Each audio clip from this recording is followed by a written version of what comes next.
Welcome to South Africa. Thank you. How's that been for you, this experience coming to South Africa? It's been very brief, very, very brief. They've kept us very busy with this film. Talk to us about going back to Uganda and 3 weeks before the filming of Queen of Katwe and what that was like for you. I went to Uganda about 3 weeks before we started filming so that I could, immerse myself in the culture, get to know Harriet, meet my on-screen family, and really start forming the bonds that we would need to come across as a cohesive family unit when we started filming. And it was incredible. I loved being there. I've been to Uganda before, but to actually immerse myself in the culture, learn the language in order to communicate with my 2-year-old son, and of course work on the accent, and just learn the cultures was really rewarding, and it helped to really form the foundation for my character in this film. Talk to us about meeting Harriet and what it is about this woman that stood out for you the first moment you met her. Well, what I found in Harriet, she was one of the first stops I made, and she doesn't speak English, so Robert Katende came along to help with the translation. What I found was a woman who was very grounded and enigmatic. There's something going on behind her eyes, and witty as well.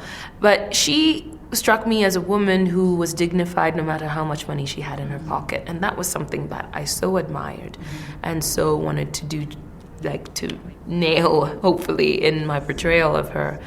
And she's also a very practical woman. She sacrificed a lot for her family, but she would not sacrifice her principles, and all those qualities were things that informed my choices in playing her.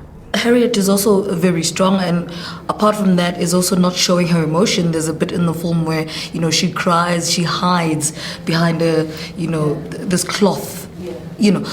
What does that say about African mothers or mothers as a whole try to, hide their pain from their children and how we were all raised? Well, in this particular circumstance, Harriet lives in poverty, which is something that doesn't define her, but it's definitely something that has conditioned her relationship with her own emotions. There is no time for emotions when you're just trying to figure out where your next meal is coming from.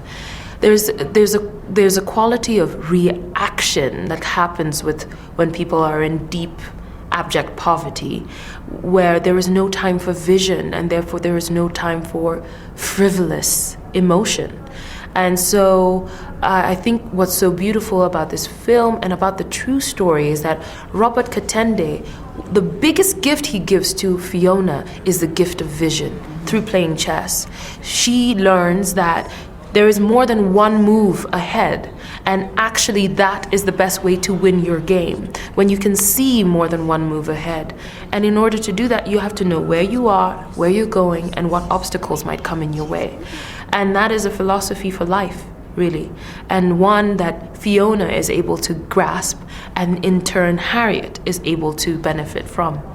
How's your chess playing? Not good at all. And I'm very glad I didn't have to learn chess for this film. It might have been a deal breaker.